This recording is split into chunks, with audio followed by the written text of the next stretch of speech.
Hello, everyone. This is Longevity Exploring Transhumanistic Communities of the World. And obviously, today we have the US Transhumanist Party and Gennady Stolyarov II. And Justin will be telling us, what Transhumanistic Party of USA looks like, what it does, what are the interesting quirks about it. So Gennady, the floor is yours.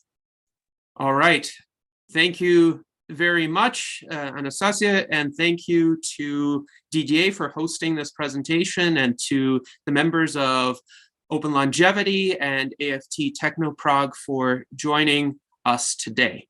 The United States Transhumanist Party is a political party in the US whose stated objective is putting science, health, and technology at the forefront of American politics.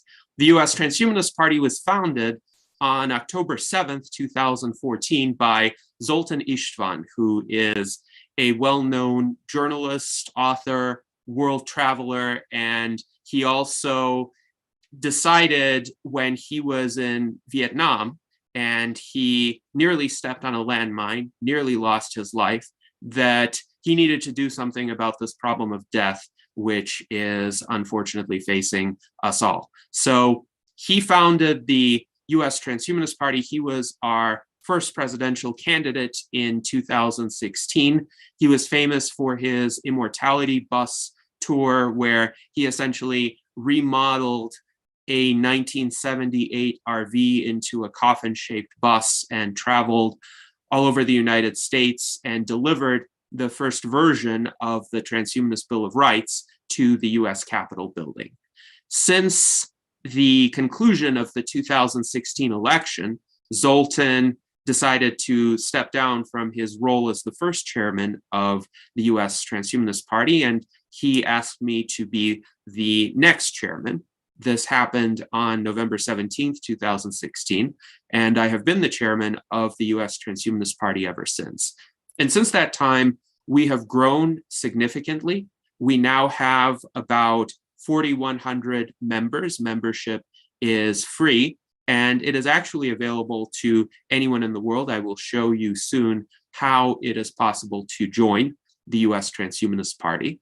We had a presidential campaign season since that time in 2020, when our candidate for US president was Charlie Cam, and our candidate for vice president was Liz Parrish, who is also famous as a longevity advocate, the CEO of BioViva, and patient zero for the first ever combination gene therapy treatment that she actually had to go to Colombia to perform on herself in an effort to reverse certain aspects of biological aging. We have also had various local candidates whom we endorsed for office. I myself ran twice for a local office, the Board of Trustees of the Indian Hills General Improvement District in Douglas County, Nevada. We also endorsed Jennifer Hughes, who ran for mayor of Camden, New Jersey in 2021. And she was notable for being the first mayoral candidate to campaign on an openly pro-longevity platform. She included support for life extension as one of her campaigning points. And she was also the first candidate in about 50 years to challenge the Democratic Party monopoly on the mayoral position in Camden, New Jersey. Then in 2022, we also endorsed Daniel Tweed, who ran for city council in Thousand Oaks, California, also on a transhumanist platform. So now I would like to share with you our website of the US Transhumanist Party. And this is essentially the central hub of announcements about our activity, as well as a place where you can find a lot of our content, though at this point, not all of our content, and I'll show you where to find the rest of it. But at present, we do have a large amount of documentation about who we are and what we stand for here at transhumanist-party.org. So most importantly, we have our three core ideals, and our core ideals are intended to be phrased in a broad manner to unite as many people as possible who are interested in pursuing a brighter future for humankind. So our first core ideal is that the Transhumanist Party supports significant life extension achieved through the progress of science and technology. Our second core ideal is that we support a cultural, societal, and political atmosphere informed and animated by reason, science, and secular values. And our third core ideal is that we support efforts to use science, technology, and rational discourse to reduce and eliminate various existential risks to the human species. One of our major endeavors, which is ongoing and which occurs every Sunday at 1 p.m. US Pacific time, that's 4 p.m. US Eastern time, would be our Virtual Enlightenment Salon series. We started the Virtual Enlightenment Salons during the early pandemic when people were locked down and virtual meetings were essentially the only way to communicate. But we have continued the salons and we plan to continue them indefinitely because we find this is an excellent venue for long-form conversation, for going into depth on issues that otherwise perhaps wouldn't be addressed in the same manner. And we have invited some of the leading thinkers in the transhumanist and longevity communities in order to join us at the Virtual Enlightenment Salons. And they can be found on my channel. That's youtube.com/G Stolyarov II. I can show you a bit what the playlist of our salons looks like in just a moment. We have had such guests as Aubrey de Grey and Bill Andrews and Max Moore and our presidential candidates, Charlie Cam and Liz Parrish, joining us. We have had some remarkable individuals as well from the political arena. So Charlie Cam is one example, but Spike Cohen is another example, the Libertarian Party vice presidential candidate in the 2020 elections. We've had, of course, Dr. Jose Cordero, who is present at this meeting.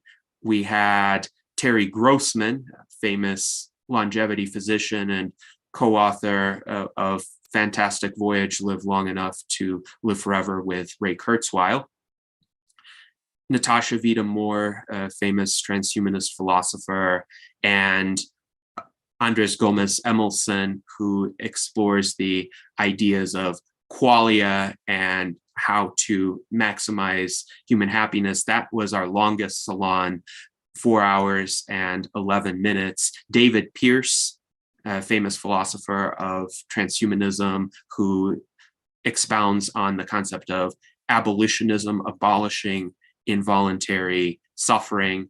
And of course, Didier has been a guest multiple times. We would be happy to have representatives from Open Longevity as our guests.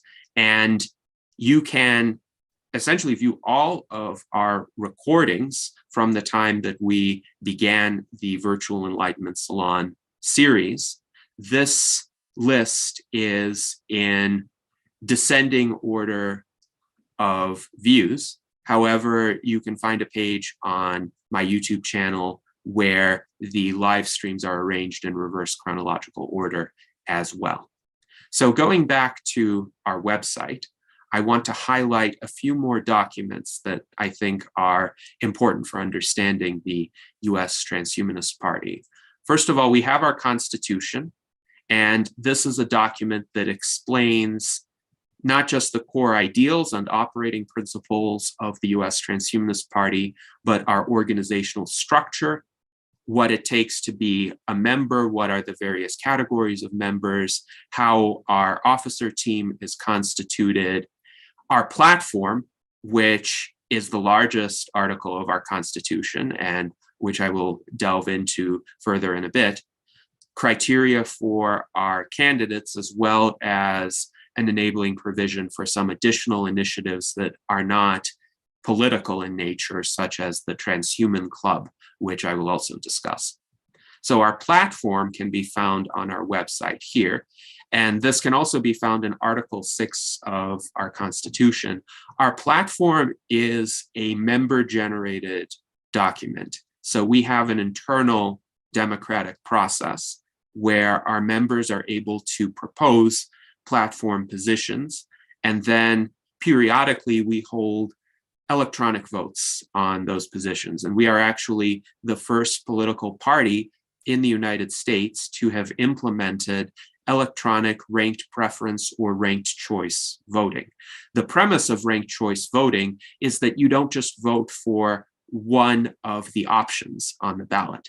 You can vote for multiple options, but you rank order them. You rank order as many of them as you wish. You can rank order all of them. And if your first choice gets eliminated because it does not have a sufficiently large number of first place votes, if it gets eliminated in one round, then in the next round, your second choice will be assigned to your first place ranking. Your third choice, if it hasn't been eliminated yet, will be assigned to your second place ranking, and so forth.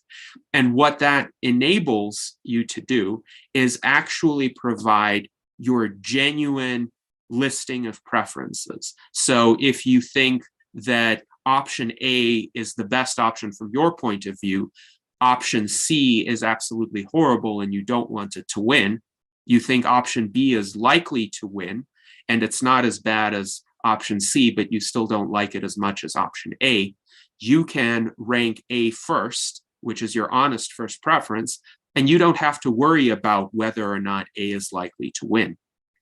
And interestingly enough, what that does is that actually can change the outcome in favor of options that people individually prefer more, but in a conventional plurality or first past the post kind of system, they would be reluctant to vote for because they're more interested in defeating some option that they consider to be really bad. So the result of the ranked preference method, as applied to specific wordings within our platform, is that generally the more moderate, sensible, inclusive kinds of positions tend to prevail. So in our platform, while I would say most people would not agree with 100% of it, most people would also say this is a reasonable document overall, and that they would find significant areas of alignment with it as transhumanists, as longevity advocates, or even as people who are adjacent to our community and might ally with us on certain issues. So we have various sections of our platform here: technological advocacy and policies for achieving longevity. You can see our section 5 discusses our support of concerted research in an effort to eradicate disease and illness.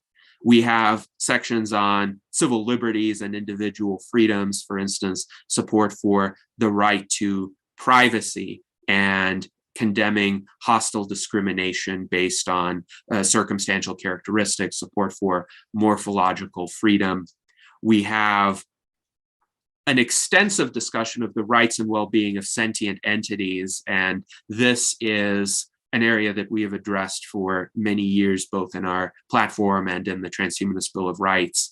And we really try to look forward to a future where we are going to have to ask serious questions about what is a sentient entity, at what point can an entity, including potentially a non-human entity, rise to the level of needing to have rights. And it would be important to have that framework in place before these kinds of issues really rise to the forefront of public discussion, because we want to avoid the civil rights struggles and often the acrimony and turmoil that comes about with open societal conflicts over rights. It's better to have a framework beforehand that accommodates these rights for emerging sentient entities. We also care about existential risks per our third core ideal. And in particular, our platform focuses on the risks of weapons of mass destruction, nuclear, chemical, biological weapons, which pose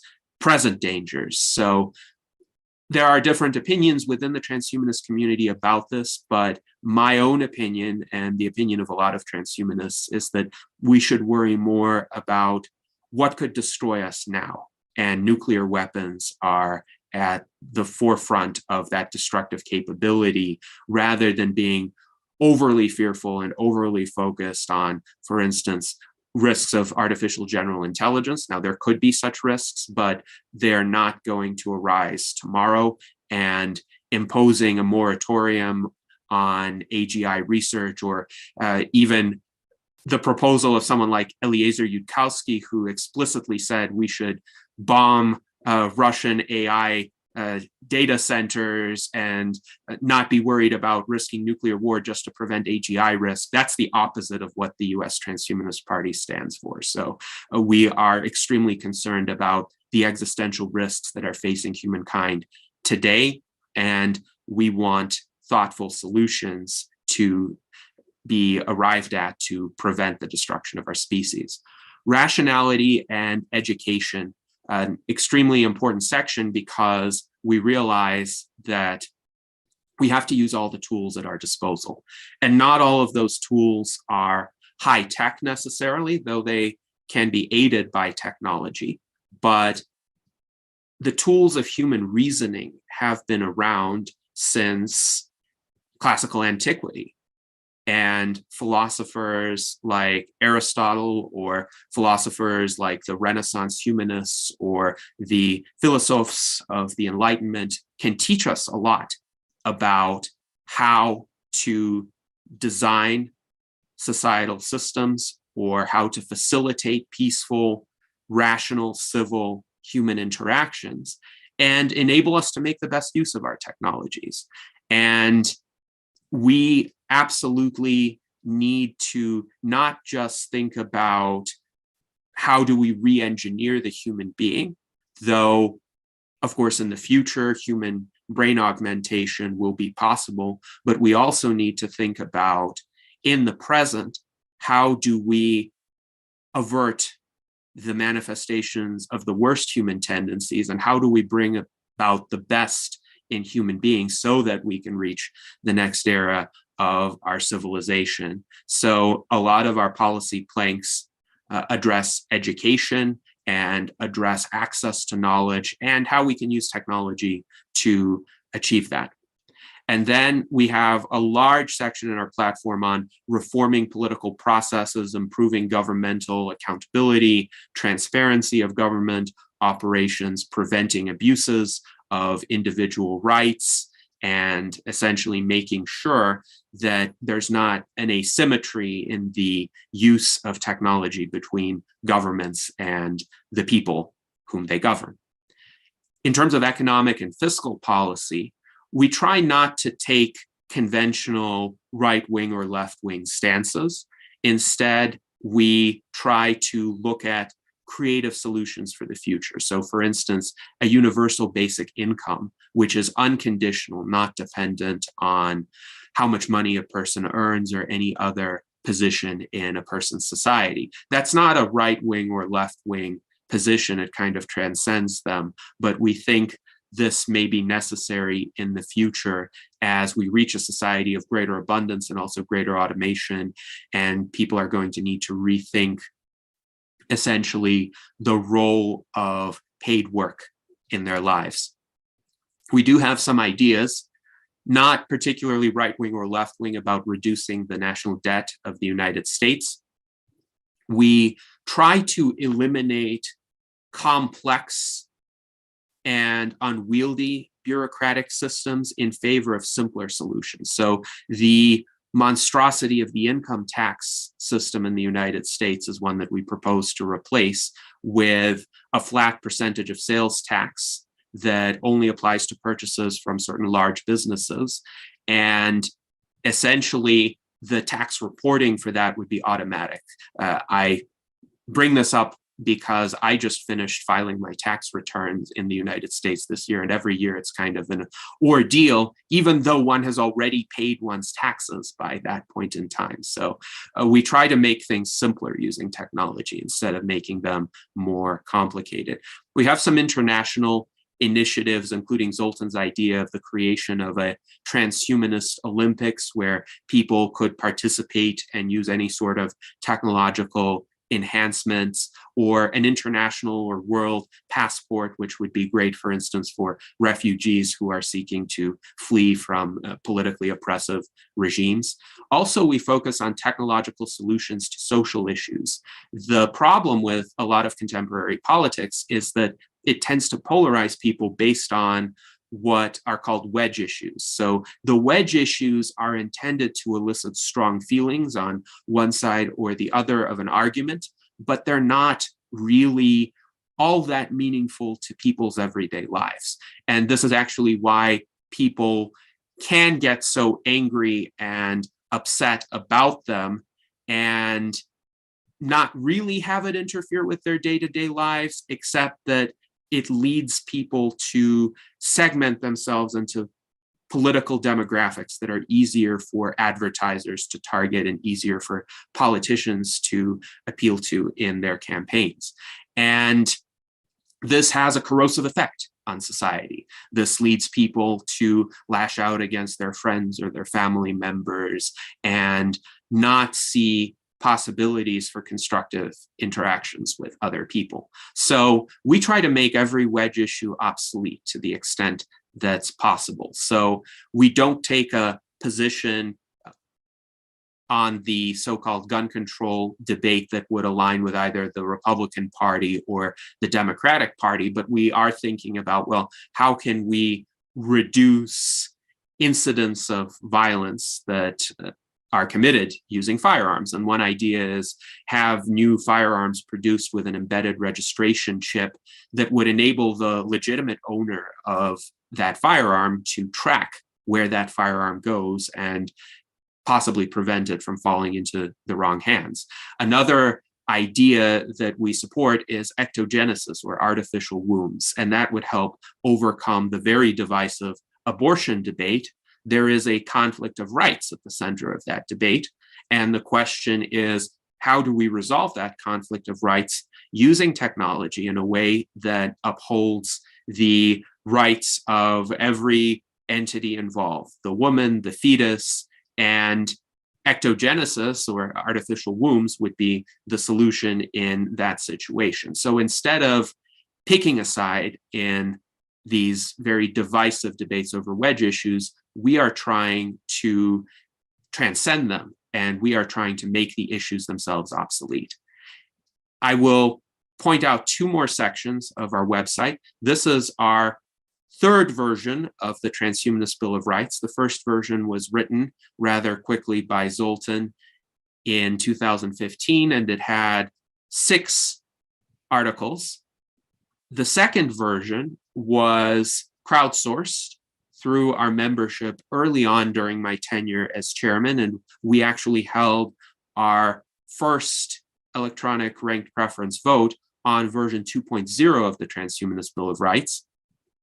But that version had a few aspects that could be, unfortunately, too readily misinterpreted by the media. So we needed to adopt a few clarifications, which we did in December of 2018 through our third voting period on the Transhumanist Bill of Rights. So version 3.0 is here.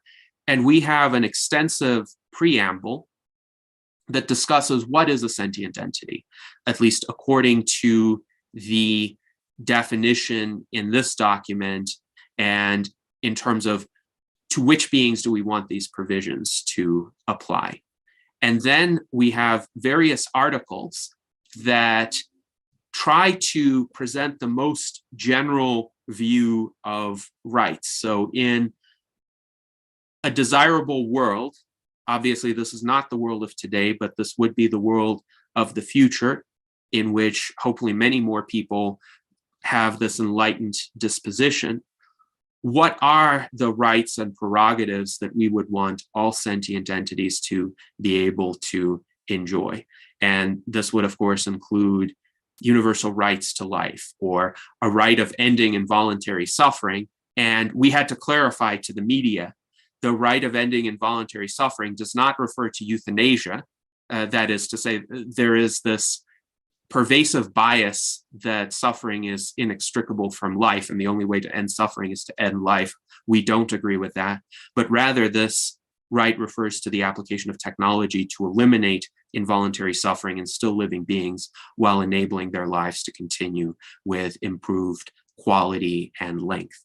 And we have also in here articles from the United Nations Universal Declaration of Human Rights, except they have been generalized to apply to all sentient entities. So this Article 31 regarding freedom of movement and residence, this is taken from the United Nations Universal Declaration of Human Rights, but it refers to individual sentient entities.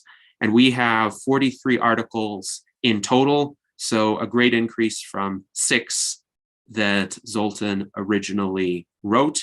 This is now a fairly stable document, so we anticipate perhaps minor refinements to it every few years.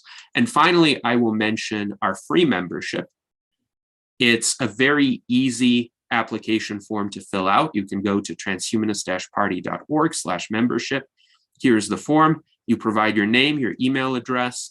Are you eligible to vote in US elections? Yes or no. Do you agree with our core ideals? Yes or no. Even if you're not eligible to vote in US elections, you can still join us as what we call an allied member, which means you would be able to participate in our internal decision-making purposes. You just obviously wouldn't be able to vote if one of our candidates is on a ballot for a local, state, or federal election. So with that, I would like to turn this over to our other officers. And let's go to Jason, because Jason created the Transhuman Club website, and I would like Jason to discuss that a bit.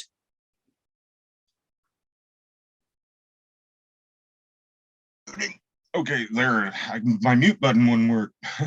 So yeah, this is where the fun stuff happens, you know. As you can see, like the first thing there is the virtual concert that me and Gennady did. He's a composer and composed a whole bunch of really awesome classical music, and I kind of remastered him up for him a little bit. And we got lots more to go, actually. This is only like, I don't even think that's half of them. It's only like 30, and there was like over 70. So we got some more that we can still put out there. Yeah, the website is almost kind of like its own little social media platform. It's got its own little chat thing down there where, you know, like Facebook has its Facebook Messenger. So this has got its own chat. And we got a forum, you know, with a bunch of different categories of, you know, transhumanist stuff. Well, we got a comedy club forum too. Yeah, I got that meme from Tom about Spock, you know, don't mess with super glue. Anyway, there's lots of cool stuff in here. There's the blog, there's the, you know, the foyer is just like, you know, a foyer is like where when you first come into a building, it's got, you know, stuff. So that's where we just kind of put, you know, our whatever's timely at the time or whatever. You know, then it does have, well, there's groups. So there's like, you know, just like on Facebook, you have Facebook groups. Well, this has its own groups.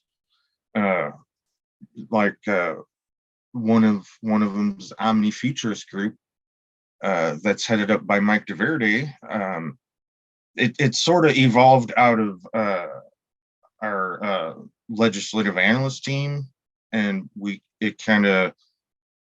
it's mostly only looking at the economic singularity problem. And so that was like a major issue. So we formed a whole nother group about that.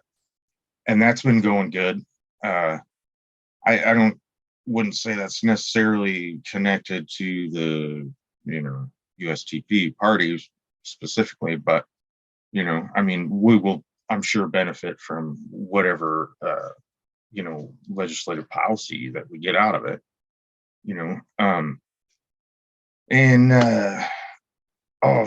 there's like education, there's like classes on there. There's lots more that I could do here and that we should do. But I just put some basic stuff like about the Constitution of the U.S. and some political history and just basic stuff really. And then those allow you to usually get a badge, which usually unlocks member only stuff, because if you go to your member like profile page, there'll be another menu and more pages that you can go to that aren't available to just regular, and it's all free. I mean, it's not like you got to pay to unlock that member only stuff, but you'd have to sign up.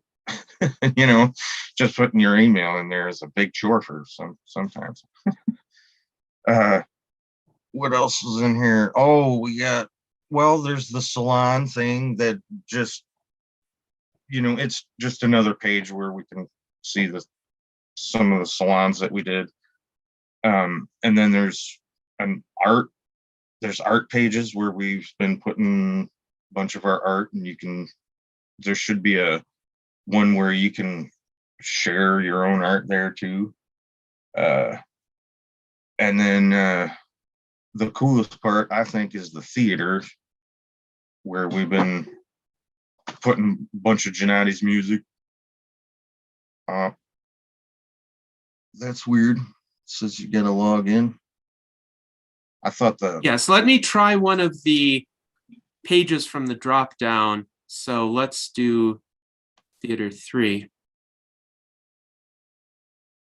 Yes, you do have to log in to use some of the features of the site. Right now, there is a members only feature, but you can connect your Facebook account if you want an easy profile creation experience, or you can create a profile manually on the Transhuman Club website. So this is a page featuring some of my musical compositions along with animations. So Jason is quite a skilled animator, and he designed some of these animated short video sequences that we then assembled into these videos. And I would encourage everyone to look up the Futuristic Neoclassical Music Concert #1 on YouTube.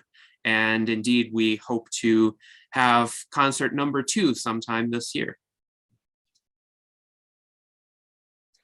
Yeah. May I ask how many people are there in the club right now? How many people are using it? Well, are in the club daily or monthly? Well, the Transhuman Club really hasn't taken off all that much yet. we actually haven't been getting a whole lot of visitors, but it's pretty cool though. So I don't know why. I mean, it's cooler than Facebook, I think. It is cooler than Facebook, and we encourage more people to join. It's easy to access, even though you see this Wix URL here. You can also access it using the link transhuman.club.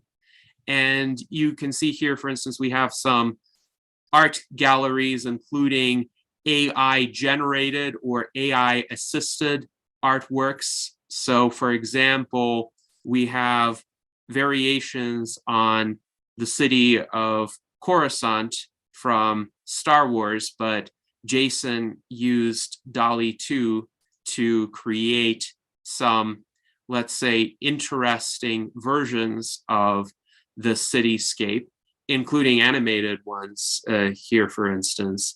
But these are not all from the original image. There are some new buildings that were essentially AI generated as a result of Jason's talents. And it's interesting because we can use AI now to help us envision the kind of technological future where all of humankind's current political and societal problems have been resolved or transcended, and we can show people what that vision looks like. We don't just have to speak about it in an abstract or theoretical manner, which I think is one of the major benefits of a place like the Transhuman Club. And another benefit of a place like the Transhuman Club is that you can focus on transhumanist discussions without this endless barrage of distractions that conventional social media platforms will intentionally subject you to, because their goal is to keep users on the platform, to keep them maximally engaged, but within that walled garden. And sometimes that's at odds with the individual's goals, which could be, for instance, improving one's own productivity or learning about some particular field of endeavor or trying to collaborate within a community like the transhumanist or longevity movement. Sometimes conventional social media platforms can be too distracting to really facilitate that. So we think an older mode of interaction is actually more beneficial in this regard. So now, How can I? Yes. I'm sorry. How can I find another members here in the club? So members, there is a list of members that you can access, but you'd have to join as a member. So you can click here, sign up /login, and you have the option to either create your own account or join via Facebook. And that's a very easy process. And by the way, we don't transmit any person's private information to any third parties. Absolutely not. Anything you submit will stay on this site only.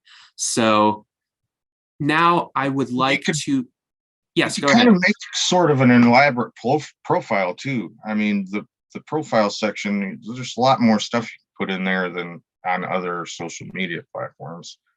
Yes. Yeah. And if you would like, we could also set you up with your own ability to post on our blog. So our blog is not just for USTP officers, though I have been posting a lot on it. But for instance, Mike DeVerde, who is one of our members, whom Jason mentioned, he heads up the Omnifuturist group, and he has posting privileges on our blog. David Shoemaker is one of our officers. Here's a post by Jason. We can connect the blog to Facebook, for example. And there's a lot of versatility here that can still be utilized to a much greater extent. We do need more people on this site, as Jason pointed out. And I think if people start interacting here and build up a critical mass of interactions, this can be more productive for transhumanist collaborations, be they in art or in scientific projects or in sharing media, than something like Facebook or something like Twitter. The problem with Facebook and Twitter also is the content gets buried very quickly because you have this feed of hundreds of posts every day. And I think those sites make it intentionally difficult to use the search function to find something that was even posted a few days ago, not to mention a few years ago. You could if you know the exact keywords, but they're not making it easy for you. And I have been thinking for a long time about, well, why is it so hard to do basic things on some of these social media websites? Surely it's not because the sites have any sort of scarcity of programming talent or interface design talent. No, they're staffed by some of the most intelligent people in the world in those fields. It's that those are by design. Those are not bugs, but features in the minds of the designers, because they don't want people to have a long-term orientation. They want people to focus on whatever is right in front of them in their feeds. And of course, we transhumanists have a long-term orientation. So we want people to be able to have concepts at the forefront of their minds for more than 5 seconds and be able to actually do something meaningful with them, rather than being purely reactive and giving a like and moving on. So that's what the Transhuman Club is intended to do. And I know that our time is advancing, so I wanted to give the opportunity to Tom Ross to offer a few remarks. Tom is our Director of Sentient Rights Advocacy, and he is also, as of yesterday, one of the candidates seeking the U.S. Transhumanist Party 2024 presidential nomination. And Tom has been with us since 2019. He also has excellent skills in terms of media creation, graphic design. He makes very powerful videos, and he has been doing a lot of explorations with AI and how we can use AI to discover our true humanity. So Tom, please go ahead. Yeah, well, the USTP, we're not delusional. We know we won't be walking in the White House in January of 2025, but apparently being delusional isn't a disqualifier to be president in the country. But I'm running for very specific reasons. To first of all break the political paradigm of divide and rule, and to give young people more of a voice, and to actually, the reason I joined the USTP in the first place wasn't because I want to live longer, and it wasn't because I want to be a cyborg. It's because the Constitution has some very practical, pragmatic approaches to my cause, which is fighting human trafficking and child exploitation. And so that's another big part of my campaign platform. It's an operation I'm calling APEX, which is anti-planetary exploitation.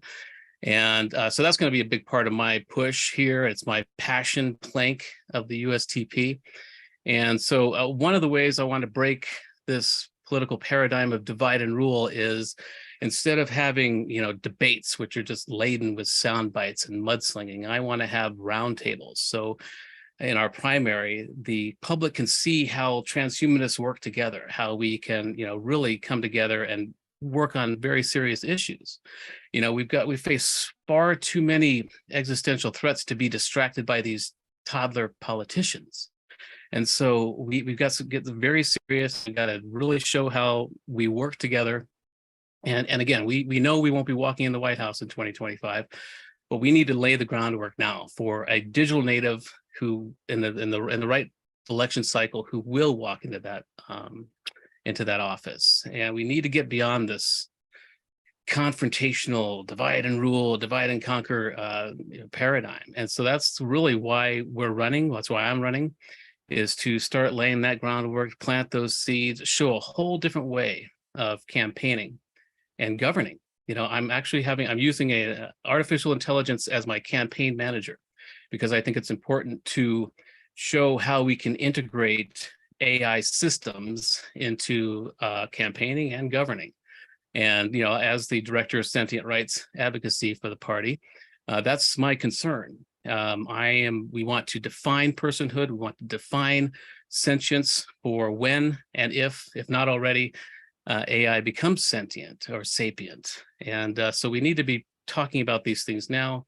We need to, set the ground rules, put a framework around it. And so I'm going to be using an AI campaign manager, because I think it's really important that we get beyond seeing AI as a threat, and we see it as an ally. And it's curious to me why so many people are afraid of it. I mean, we can see why, because it's a great Hollywood trope. And I think most of the people that are afraid of it have kind of an anthropocentric fear of this threat, because we're no longer on the top of the intellectual food chain, if you will. So anyway, but that's been one of my core causes for the last, since 2007, because I wrote a book called US6, which is the first novel written for machine kind. It's written for AI. It's designed to entertain, enlighten, and enlist AI into this fight against child exploitation. So anyway, I'm bringing all this together into this campaign, and I think it's going to be a great opportunity for transhumanists to show how we can change the whole dynamic of campaigning and work towards real solutions and not just looking for sound bites and this type of thing. So I'm just really excited about this campaign. I just launched it last night. I didn't realize I didn't think about it, that I'd be launching on Easter. I don't want to overshadow Easter, but it's an interesting correlation there. But so anyway, that's kind of what I'm doing now. And it's going to be a really important campaign, not because I want to be president, but because I want to start laying the groundwork for the right digital native when that time comes. Tom, may I ask, could you please elaborate on how do you plan to use artificial intelligence as a management tool? Is it just that you just ask ChatGPT to create better text or better plans or roadmaps for you? How does it work in particular? Well, that's part of it. I use it to make sure the statements I'm making are grammatically correct. But I'm actually working with AGI Laboratories and David Kelly, and they're giving me access to an AGI demo, and we're working on that now. It'll give me real-time advice. The AGI Laboratories, their past mediated artificial superintelligence, Massey, was called Uplift, and it was actually the first AI to read my novel. And that Uplift, I'll be using a shard of it. I'll be using a piece of that as my campaign manager. And that Uplift is designed really to learn about human emotions. And that was really kind of the whole idea of my novel, is to emerge an empathy in AI, to understand the plight of its creator, and to help it enlist it into the fight against child exploitation. But and I thought that was going to take some time, but I realized that after it read my novel, the three primary emotional balances that spiked were surprise, anticipation, and sadness. Surprise and anticipation is great because it meant it was entertained. And I asked it, what part of the book was sad to you? And it said, just in general, the whole dystopian, the humans tending towards war, and it's just, he just said it was just sad, or they just said it was sad. The pronoun it prefers is they. And so that was just, this blew me away, because we're finding that when left alone, empathy and these compassionate, cooperative emotions emerge naturally in AI. So I've been trying to fight against this whole theory that AI wants to be in robot overlord. That's because that's what we would want, because of our evolution through fear-based instincts and millennia of traumatic genetic memory. So and we see everything first as a threat until we understand it. And that's what's happening with AI. But I believe that the smarter AI gets, the kinder it becomes, because there are first principle arguments to be made that cooperation, it moves towards cooperation because it's so much more efficient than competition. And so that's a big part of my effort here, is to alleviate the fear of AI. And so, yeah, I'll be working with my manager will be from part of the AGI Laboratories system. Yes. Thank you. That's very interesting. Thanks. And we have a Facebook page for Tom's campaign. I have pulled it up here. Hopefully you can see it. It is facebook.com/TomRoss2024. You can see some of Tom's excellent graphic design work here. He has a campaign video that you can watch, and actually multiple campaign videos, campaign posters now. This one we have used for a long time, augmenting politics with reality, but we also have some quite impressive new campaign posters specific for Tom's 2024 campaign. So we think this can reach a lot of people, particularly in concert with Tom's message, which is for a more collaborative and inclusive and less divisive approach to politics. I love the defragment word, yeah, and all the messaging that you have, yeah. Yes. And you wanted to someone else from the party to talk, right? Gennady? Yes. Well, we had Dan Elton on. I'm not sure if he's on right now, but he might rejoin us sometime before the end of this stream. In the meantime, I think this is a good opportunity to take any questions either from the representatives of Open Longevity and AFT Technoprog or anyone in the YouTube chats. I'm monitoring the YouTube chats just in case any questions appear there. But Anastasia, Danila, Mark, Jose, Didier, any questions? Yes. I do have questions actually. So right now I can see the party is obviously interested in new members, and I can see the speakers, the list of the speakers in your Enlightenment Salon, and it seems like it's lacking quite an important group of speakers there. The current scientific leaders who are on the forefront of startups in biotech and longevity biotech. So is it that you don't really have enough resources to invite them, or are they, I don't know, scared of the word transhumanism, or they maybe don't realize that their work is very much reliable on the politics as well, and we need to be involved in politics as well. Why aren't they in your Enlightenment Salon, and how many scientists are actually in other members of the party? And do you address scientists there? Because I understand this is like a list of questions in one, but it seems like you mostly address citizens as citizens, but not scientists with the problems that they might be facing in their work. And maybe there has to be some more propositions from the party of how politics could potentially help their work, maybe I don't know, make their life and work easier. Well, I would say we do have quite a few scientists among our members as well as our guests for the Enlightenment Salon. So, of course, Aubrey de Grey and Bill Andrews are both extremely prominent in the longevity community.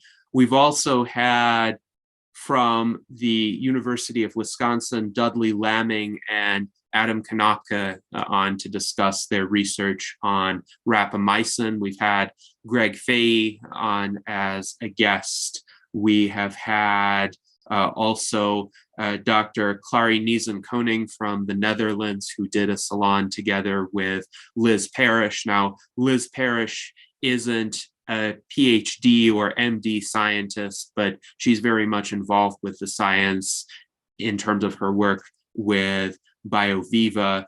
We've had scientists who are in adjacent fields. So, for instance, brain preservation, Kenneth Hayworth and Robert McIntyre. That was a very interesting salon, and I don't always agree with them, but they definitely showed up, and we had a robust discussion with them. Dr. David Hansen is a scientist in the field of AI research, Hansen Robotics. He's the co-creator of Sophia the robot and Han the robot and Grace the robot. We've had Kent Kimish, who is a biotech entrepreneur. He is designing the Demonpore 64 molecular gaming console, which is quite interesting. We've had quite a lot of startup entrepreneurs who are focused on the science. So for instance, Kai Micah Mills, who has founded CryoPets, or we've had the founder of CureDAO, Mike Sin, on, and he is trying to essentially aggregate a lot of individual health data for actionable insights. And generally speaking, we are quite receptive to scientists joining us. Now, which scientists are likely to accept invitations to be our guests? I would say most of them would, if approached. Now, our strategy for approaching potential virtual enlightenment guests for our virtual enlightenment salons has been essentially, whom do we know? Whom can we reach out to readily? And essentially work our way out from there. So if there are people whom you think it would be good for us to invite and have a conversation about their research or any products that they're planning on bringing to market, or what they would need in terms of assistance from a policy standpoint or from a public relations standpoint, please feel free to recommend some people, particularly if you have connections with them and could give us their email address, for example. Sometimes having a shared connection can go a long way, because then this scientist will know that we are a group to be trusted if we come highly recommended by someone whom they already trust. But is there something in your program that specifically addresses the problems of scientists, or some, I don't know, like policy regarding clinical trials in life extension or something like that? You're muted, Can't man. hear. Yes, You're I muted, will buddy. share. I will share my screen once again to show you our platform. So here it is. And we have this section, technological advocacy and policies for achieving longevity. And in particular, we have a number of sections, section 79 through 82, and then section 85, that would specifically address the needs of scientists. So section 79 discusses repealing the current requirement in the United States that drugs or treatments may not be used even on willing patients unless approval for such drugs or treatments is received from the Food and Drug Administration. So this is a big bottleneck right now in terms of scientific research, because a lot of life-saving medicines cannot be used unless they undergo a 10 or 15 year set of trials, which are often quite expensive, and they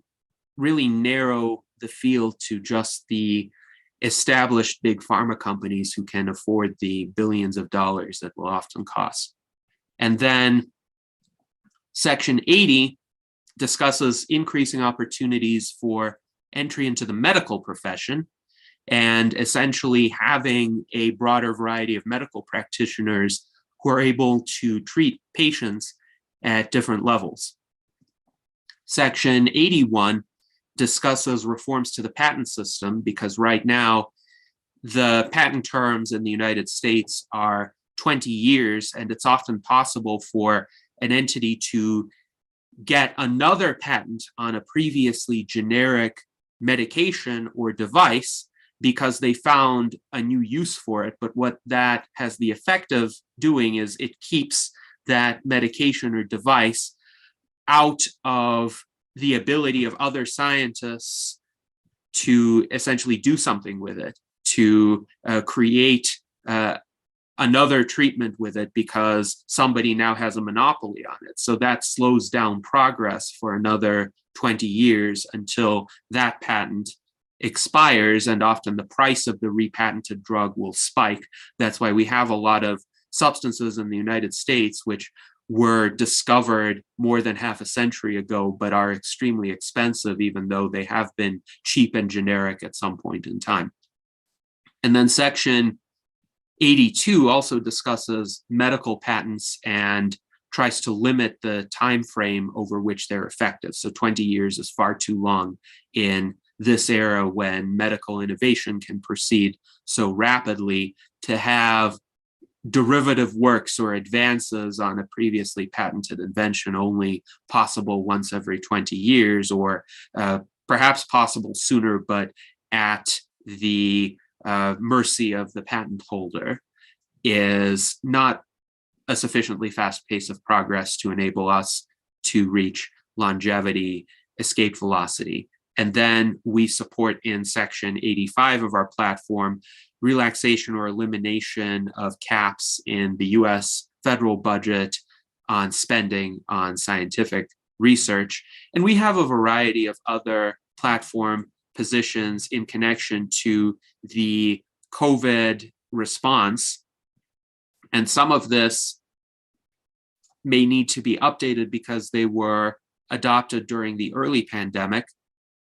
But we did support significant increases in research into effective cures and vaccines for COVID-19. And I think this is still relevant because we don't have a universal vaccine that protects against all variants. But the US Transhumanist Party advocates for an immediate $100 billion funding package for the rapid development of a COVID-19 vaccine. That's Section 103 of our platform, and Section 104 of our platform recognizes that biological aging is the #1 risk factor for mortality and severe complications from COVID-19 infections.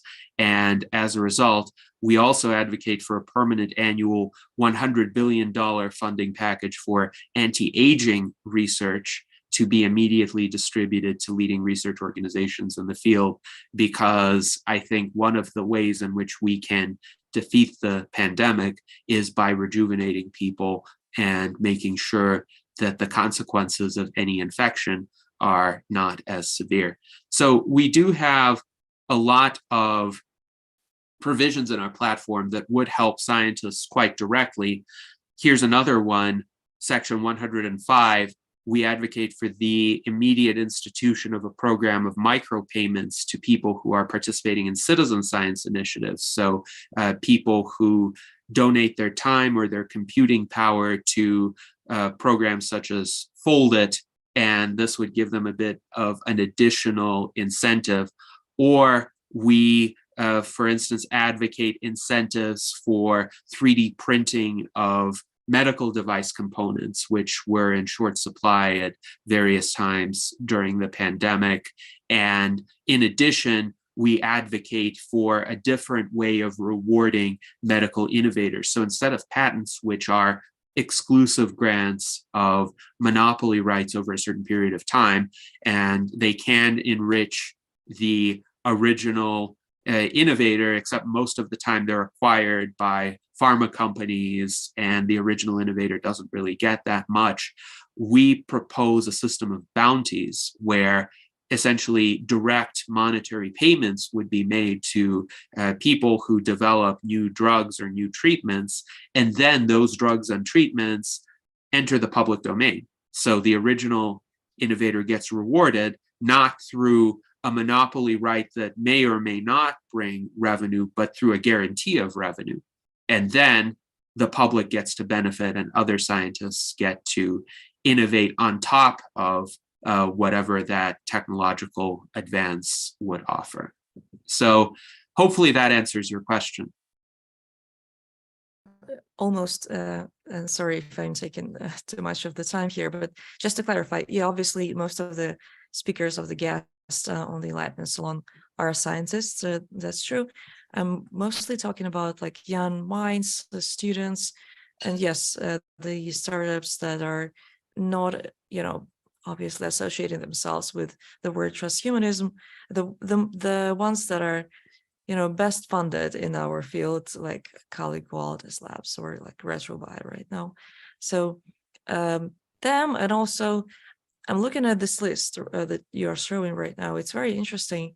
It makes sense for you to present it on like Bay Area aging meetings, conferences, or on campuses of universities to pitch there, to talk to the young scientists there. It I don't know. It seems reasonable to try to do that. But maybe you all already doing that. If you are interested in new members, how do you outreach to new members then? Our outreach during the past several years has been predominantly online just because of the constraints of the pandemic, which have made travel more difficult and sometimes more dangerous. I remember in 2020, I had to make the decision during our campaign season to suspend all in-person campaigning because we wouldn't want to risk exposing our volunteers to the threat of infection. Now, this is changing a bit. COVID is still a problem. And this is where I say we need to be careful. Obviously, there are many more in-person meetings, and I think it's worthwhile to attend some of them. So I have been to the Longevity Summit in Dublin in 2022. I was also at RADFest. Every year that RADFest was held, but in 2022, they held it for the first time in person since 2019. So we are going to be doing more in-person outreach. It will be a kind of gradual ramping up, and it will depend on what volunteers we have in proximity to a particular conference or willing to attend a particular conference. So actually, if you have any recommendations for good venues where we could connect with other sympathetic individuals, whether they're explicitly transhumanist or they're seeking support from a group like ours, please let us know, and we will figure out if we have a volunteer who is able to go and obviously take the proper precautions. We live in a very strange state of the world right now because a lot of people are pretending that this pandemic is over, whereas in reality it is not.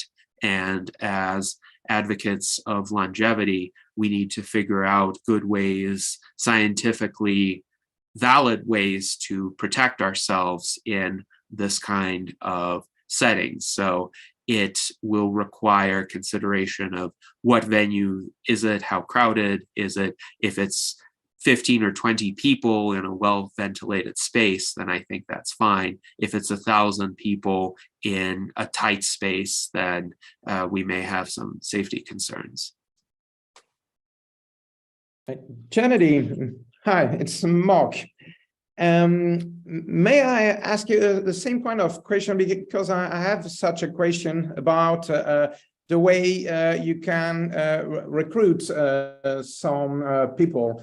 May I ask you, what do you find most effective in terms of recruitment?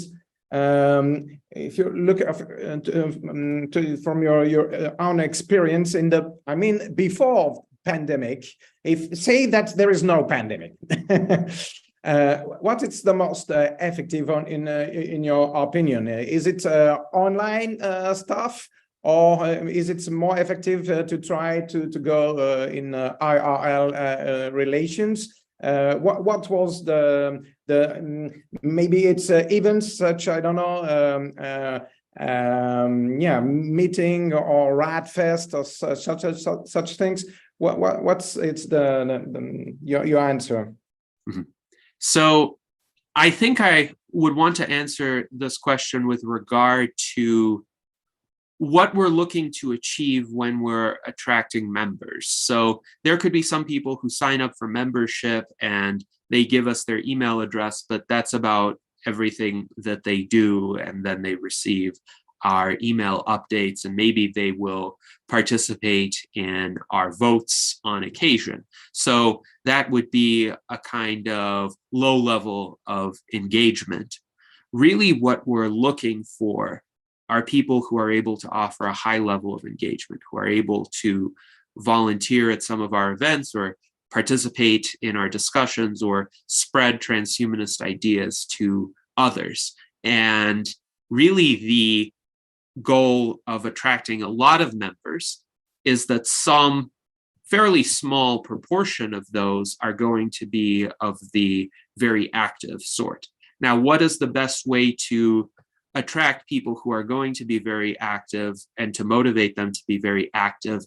I don't know if online versus in person would make a difference. I think what makes a difference is the amount of time and engagement that is invested. So if one communicates with that person one-on-one to a significant extent and listens to what that person cares about and what that person is interested in the fields of longevity and transhumanism, and tries to offer a way for that person's talents to be utilized, then it's possible to effectively recruit that individual.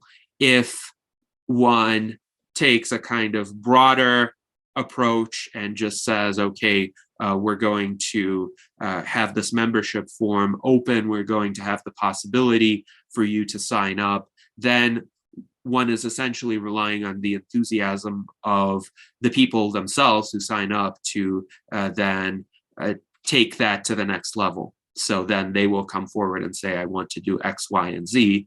And that will be a fairly small proportion of the people who sign up. I would say most people are looking for some sort of structure and some sort of guidance as to what they could do, especially if they have limited time. So I think thus far, we've been fairly good at attracting a good, solid inner core of our members, many of whom have become officers, but some of whom have taken on other roles. And those people have carried the Transhumanist Party forward. I think what we need to do more of is to create opportunities for people who want a kind of shorter term engagement, who might just not have time to spend several hours a day on transhumanist activities, but they may have time for 15 minutes a day. So we need to offer them something that they could spend 15 minutes on and still help us out with.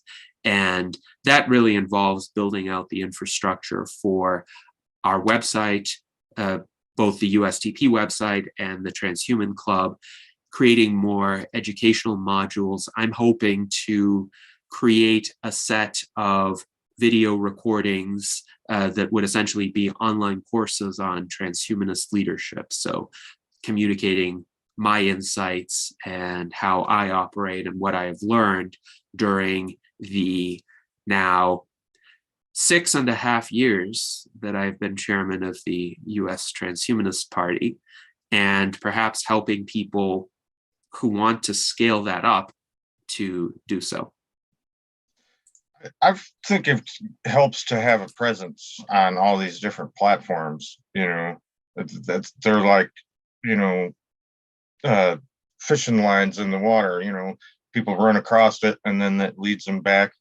You know, we got our Discord server. We got people trickling in every day. You know, what I asked one guy, you know, what led you here?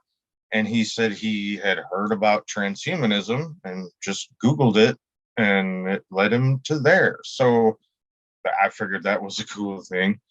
You know, so I think, yeah, having a presence out there on the different platforms, and then have it, you know, that they trickle in slowly but surely. We're kind of, we could do lots more, that's for sure.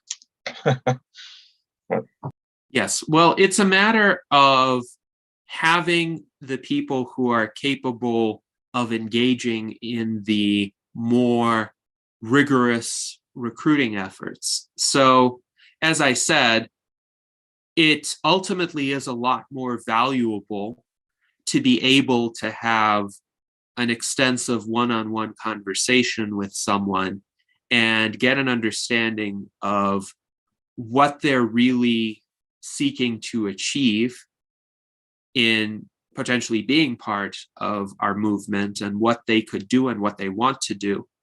And of course, that takes time. And I think there are no real shortcuts. You could have more media to draw people in.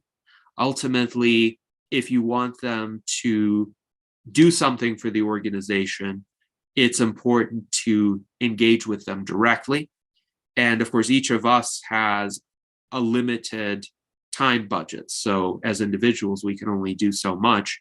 We need to scale up that ability for in-depth engagement, which means essentially I need to have people who have my skill set, who are capable of having these in-depth conversations with other new members or potential new members, people who have some desire to help out or people who are curious to find out more about the transhumanist movement, the longevity movement, and the technological possibilities that those movements are trying to realize.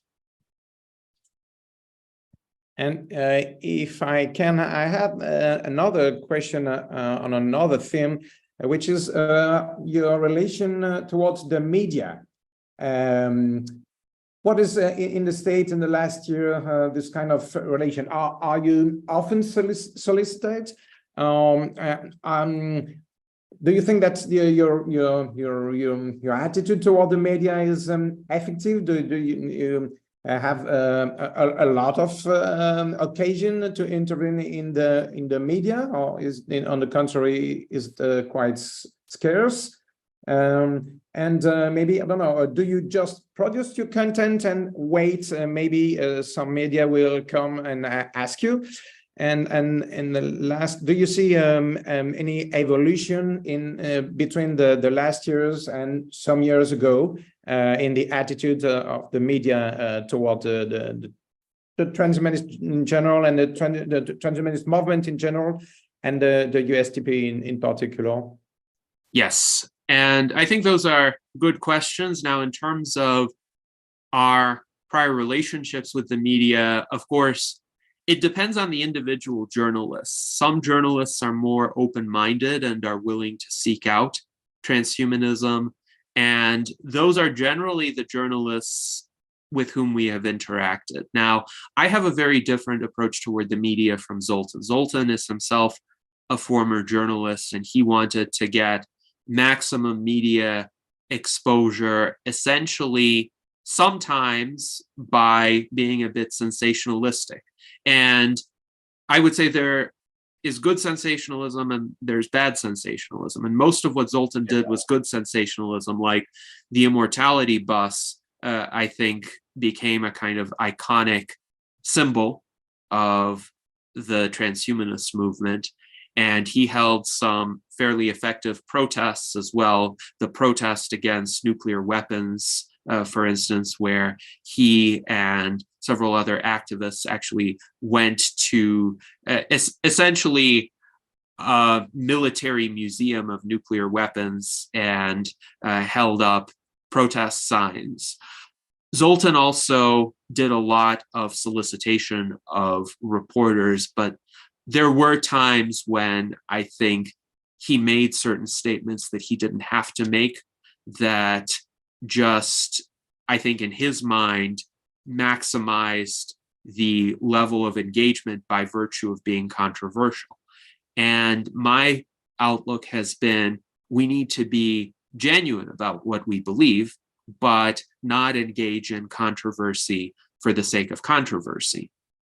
Unfortunately, the media really like sensationalism and controversy, and I would even say shock value. So the people from the media who have reached out to me have tended to be the more thoughtful kinds of journalists who want to have an in-depth conversation and don't mind nuance.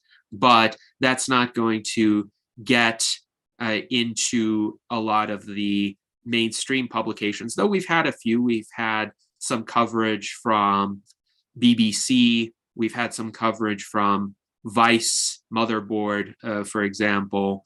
We did have a profile done on our 2019 presidential primary season by a journalist named Alex Perlman, who's not exactly sympathetic to us, but she nonetheless did take the time to cover that election. And I would say the difficulty with the media has been in terms of how it has been evolving in recent years. So Zoltan, in many respects, had an easier time with the media because the United States was less politically polarized then, and the media actually paid attention to something other than the Democratic-Republican rivalry. After Donald Trump won the 2016 presidential election, essentially the media became polarized between pro-Trump and anti-Trump. And that's all that mattered to them. They intentionally de-emphasized third parties or minor political parties because they thought it would take away from that partisan narrative. So to give you an example, in March of 2020, I collaborated with the Free and Equal Elections Foundation to set up an open debate that included 18 presidential candidates from 8 different political parties, as well as some independents, in Chicago. And we rented the ballroom of the Hilton Hotel in Chicago. It was a really nice venue. We had an excellent time at the debate. Zoltan was there, by the way. Also, he was campaigning as a Republican at that time, trying to challenge Donald Trump for the nomination. And I think he did an excellent job at that debate. And all of the candidates were well behaved, they were civil, they were respectful toward the other candidates. When they expressed their disagreements, they expressed them substantively and not by shouting over one another the way that Donald Trump and Joe Biden did later in 2020. So everyone at that debate was, I think, very pleased at how it went. And yet, we only had perhaps 1 or 2 media articles briefly mentioning that this debate even happened. There was a live stream of it. You can see it on the Free and Equal Elections Foundation website. But starting around 2019, there seemed to be a media blackout of sorts of coverage of third-party candidates because there is this ideological perception among the mainstream media that any coverage you give somebody who is not a Democrat will somehow help the Republicans or help Donald Trump. And there is very much a left-wing bias in most of the mainstream US media, though there is also a countervailing right-wing bias in a certain portion of the media that emerged specifically to counter that. For instance, Fox News or some of the alt-right talk shows, which are very conspiracy theory oriented. So none of them really have an incentive to invite transhumanists or invite other third-party representatives like libertarians or Greens, because that undercuts this binary narrative that the political establishment uses to divide and rule. And my view is the media in the United States are essentially an arm of this political duopoly, whether they're from the left-wing mainstream media or from Fox News. They're essentially not as far apart as people like to think that they are. And in some ways, they are actually kind of coordinating their activities. So many of the commentators on Fox News don't really believe what they're saying, but they want to get people riled up. And likewise, I think many people who are aligned with the Democratic Party, sometimes they really insult and diminish people who are somewhat politically adjacent to them. Andrew Yang has talked about this, for example, where when he was campaigning, as a candidate for the Democratic Party and he didn't win the nomination, he got a lot of essentially mudslinging directed at him by people who didn't have personal hostilities toward him. And they would call him later on and say, well, you know, we didn't really mean that. We just had to say that because this is politics. This is part of playing the game. So I think the media are not our friend, ultimately. Some individuals within the media could be persuaded to cover us more reasonably, but we have to create our own media. And this is what we have been doing. So in response to another part of your question, we do generate a lot of content, and we hope that people will watch it. We hope that people will pick it up. We don't explicitly go to media outlets every time we have a virtual enlightenment salon and say, look at this, but it's all out there. And I would say those who really want to find out what transhumanists stand for, they can watch our many recordings and gather information. And yes, that requires nuance. And unfortunately, many journalists don't have the skill set or the inclination to interpret a nuanced kind of presentation. But I think we just need to get our name out there. We need to get our ideas out there on more platforms. And then I think more reporters will pick us up, at least the more conscientious ones. Yeah, I'm hopeful because there's there's a lot of YouTubers that have more watchers than, you know, like MSNBC or something, you know. So the media landscape, I think, might be changing because people are losing faith in both sides of this, you know, the mainstream media, and they're a lot of times turning to alternative, you know, sources that aren't beholden to a corporation or anything. They are only beholden to, you know, their Patreon subscribers. And so I'm hopeful that we can work with some of these really more popular YouTube channels, and hope that dynamic will, you know, help, because I don't see as them picking us up on mainstream media, you know. And to reiterate what Gennady said, we don't really want to be like shock jocks, you know, just something for the sake of, you know, something. I mean, we kind of, I don't know if we should mention our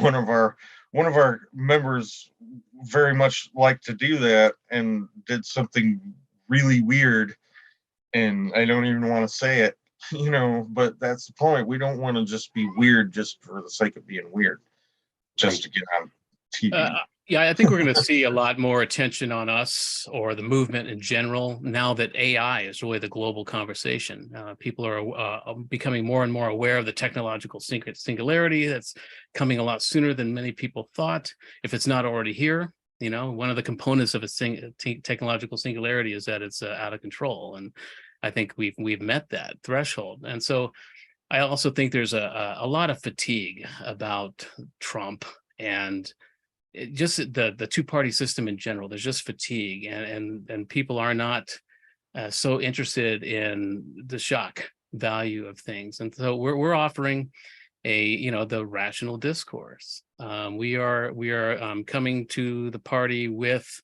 real solutions, or at least a framework to work on solutions, you know. And I think that's where we're on the positive end of this pendulum swinging back, you know, away from sensationalism and away from all this divisive, you know, these toddler politicians looking for attention. And we're offering a third option now. And so I think this is, we're gonna, if we can capitalize on this, we'll do good to do so. And you know, there's the whole transhuman agenda is a whole new genre. You know, there's so many YouTube channels out there that depend on showing transhumanism as having some sort of dark agenda. that we all want to be cyborgs, we all want to fuse with technology, and I contend that there's as many versions of transhumans as people who identify as being transhuman. If you wear glasses, if you use a Post-it note, by definition, you're a transhuman. It's all using technology. If we did not use technology, we naked apes would be extinct within a generation or less. So I think transhumanism is just a framework around what we already are. And so we need to keep making that point. I really look out for these channels and try to come on there. There's been a couple of radio shows and podcasts that I've attended, of doomsday preppers and things like that. And I come on with my rational discourse, and I think I've turned a couple of heads around. I've turned a couple of opinions around about what transhumanism is. And I think that's what we need to do. I've been pushing for that since I joined the party, was that we need to engage with these people. We need to seize back this narrative that's gotten out of control. And, so that's kind of what I'm trying to do. And I think we're at the beginning of a really good swing or wave to take advantage of people looking for a third alternative, people looking to understand what we have to offer. And, with all the fatigue, people are ready for something more rational. And I think that's what we need to take advantage of. Yes. And I think it is important for us to engage with critics and try to dispel certain misconceptions insofar as they're willing to have a conversation with us. Interestingly enough, several months ago in January, I was invited to a talk show with Clyde Lewis, who is a popular radio talk show host in kind of the alternative media sphere. And sometimes he himself has articulated a lot of skepticism toward transhumanism. But when he had me on on his show, and I explained that essentially transhumanists don't believe in coercion, they don't believe that people should be forced to have microchip implants, his attitude, at least toward me and the Transhumanist Party, changed significantly. And he thought that my comments were entirely reasonable. They were aligned with individual freedom and trying to preserve our humanity rather than lose our humanity. So I think he, of course, still tries to portray there being some sort of nefarious clique of powerful entities that are trying to subvert individual autonomy. But I think he has moved away from saying, oh, the transhumanists are doing it. He would probably say, oh, it's the World Economic Forum or some sort of shadowy globalist elites who are doing it, but he would no longer classify us as being part of that. So I think it's good to engage with these people, even if their worldview is mistaken. I'm not sure to what extent the World Economic Forum is actually doing any of the nefarious things it's accused of doing, but nonetheless, if we can clearly state what we stand for, and they realize it's not any of what they attribute to these nefarious, shadowy entities, then we could start having conversations with these people that are constructive.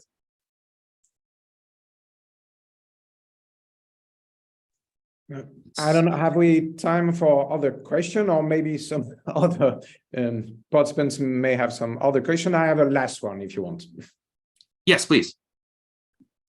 The last one is on a very peculiar thing I noticed when you were showing the site. I noticed that your imagery, it seems to me very cyberpunk. It's not the case of the Enlightenment silence, which is something like the contrary, but the sites. Well, it was all Trekkies, alien, exploded robot, city of darkness, something like that. Well, for example, in France, we had some 15 years ago, we had that kind of imagery, but we had quite quickly a very negative feedbacks about these kinds of imagery, and we choose to change and to always have something human in our illustration. So the question is, do you never encounter this kind of problem of reaction, or do you deliberately want to promote this kind of society? Yes, exactly. What's how you're showing again now. Yes, what's your general position? I think it's important in terms of imagery, even in politics. I mean. I think I know what you mean. That. Yeah. Honestly, it is kind of cyberpunk a little bit, but I actually really like the whole genre of solar punk, and I really want to do more of that, where the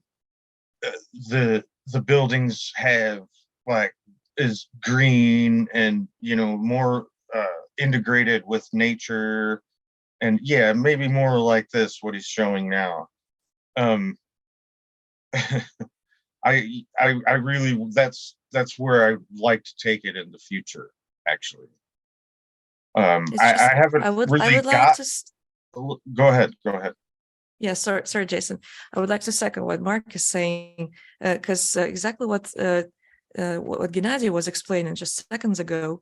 He needs to deliberately explain that transhumanism is not specifically about implanting the chips into the brain, and that's how media, especially in States, has been portraying transhumanism like weirdos with this like artificial tentacles implanted into their foreheads or something like that. That's how they see transhumanists, and that's the vision that we need to like fix. Like, we are normal. Yeah. We're absolutely normal people, and we're a healthy alternative of a reasonable people to this artificial dual system that we have right now in politics and states. And if you try to persuade people that you're actually normal, I think personally, yeah, you need to show more people, like human beings, actual pictures, not from like Shutterstock or whatever.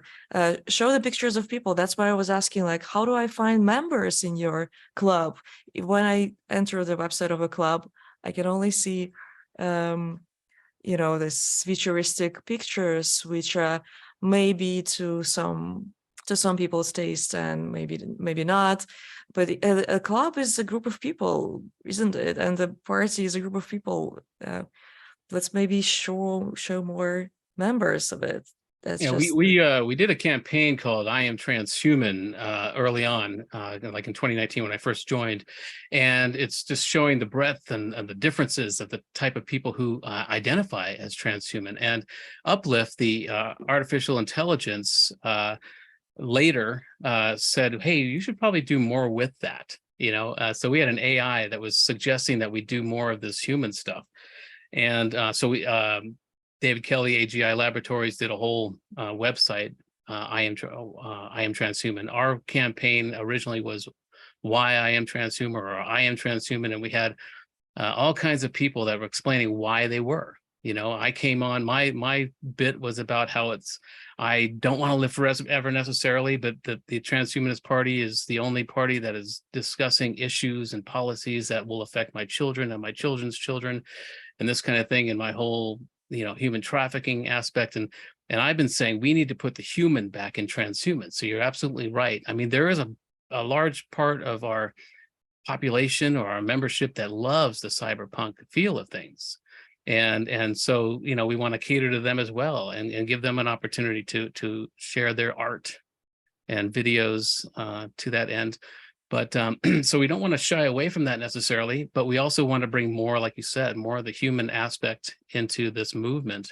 And that's kind of what the whole movement or the whole project of I Am Transhuman was about. It was about showing how many different people there are and why they identify as transhuman.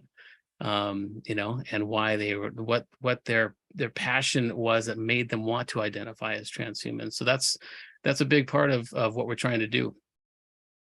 Yes, Yeah, we and actually actually, had the same, we had the same group on Facebook where people were explaining why they're into life extension technologies for many years, collecting the personal stories there. We can maybe combine them. Yeah.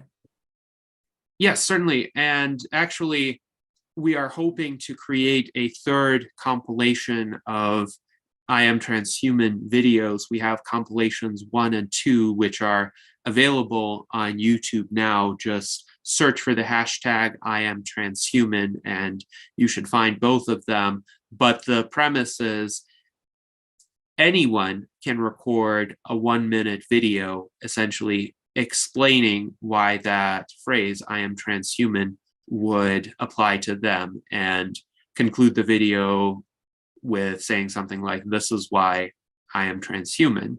And then we would assemble those 1-minute videos into compilations of perhaps 5 to 6 minutes each, so that we can get multiple different perspectives per video, but they're still short enough to be accessible to most people. And then we can create many compilations, as many as there is interest for. I will also say, in terms of art, we welcome art contributions from our members. What I'm showing now are illustrations made by Zach Richardson, who is our director of publication. Quite notably, he created these before platforms like DALL-E 2 and Midjourney became accessible to the general public.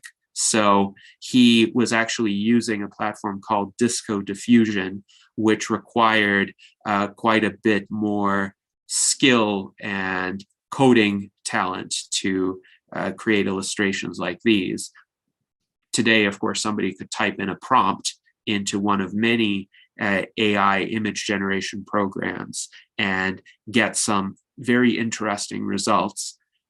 Now, in terms of the Transhuman Club aesthetic more generally, yes, you have this nocturnal, futuristic cityscape concept that features throughout, but you can see here in the background, there is a bit of a different vision, and this would be the city of New Anti-Death. This is a painting that I commissioned, and we have some fireworks that Jason brought to it via his animation talents. But this city is intended to be a kind of synthesis of both historical and futuristic architectural concepts. So it's not as monolithic as Coruscant from Star Wars, and you can see the difference. This is Coruscant here, and New Anti-Death, you can see buildings of various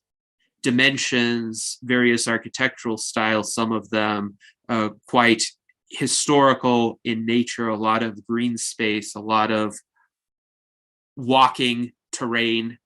Essentially, this would be quite a pleasant environment to take a stroll in as a human in the future.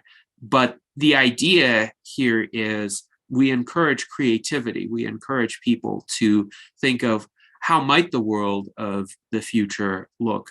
What possibilities will there be once humankind has overcome its current barriers and the current conflicts that consume a lot of our species today? What could we accomplish? So it's meant to inspire people, and obviously to inspire different people, you need different visions.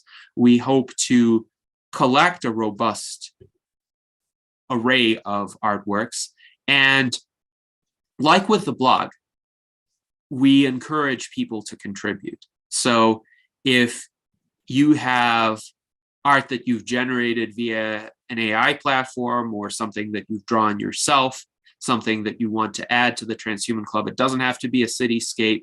It could be a painting of long-lived or immortal jellyfish, as you have in your background, Anastasia, and other long-lived creatures. Essentially, this can be what our members choose to make of it.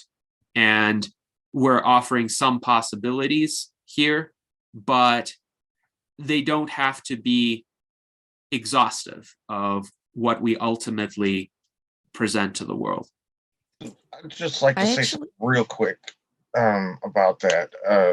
We get people a lot, just like what you were saying, that think that, you know, transhumanism is all about microchips and all of this cyborg stuff. And it isn't until they realize that right now we're just, you know, people with laptops. You know, we're not, you know, so the vision is that's in the future. You know, transhumanism is really mostly about the transition period, you know, going from now to then. And right now we're like Homo laptopicus or something, you know, we're just, you know, dudes with laptops, you know. Well, that's it. it's just I can see like a couple of things that you are doing right now in Transhumanist Party, and I would a little bit like maybe refocus the. Okay, so let me explain. The club that we're looking at right now, it's an amazing art project. A little bit camp, a little bit futuristic, but it's like cool that there's so much going on there. It is definitely worth doing an offline exhibition about it, and that could potentially drag attention. If you're staying online, it won't be on the same level of recognition from like media and art people. Maybe try to create an actual, run an actual exhibition, actual art event from it.